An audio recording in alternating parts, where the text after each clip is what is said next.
Tanaman herbal mengkudu. Tanaman mengkudu merupakan tanaman asli Indonesia dari jenis kopi-kopian.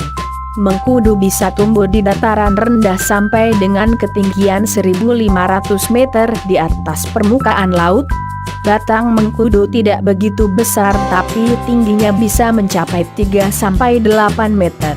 Daunnya berwarna hijau dengan panjang 20-40 cm dan lebar 7-15 cm. Buahnya berbentuk lonjong berwarna hijau mengkilap. Mengkudu banyak dipelihara di perkebunan dan pekarangan rumah. Mengkudu mempunyai khasiat untuk mengobati hipertensi, menghilangkan sisik pada kaki, sakit kuning, sakit perut, demam, batuk dan influenza. Semoga bermanfaat.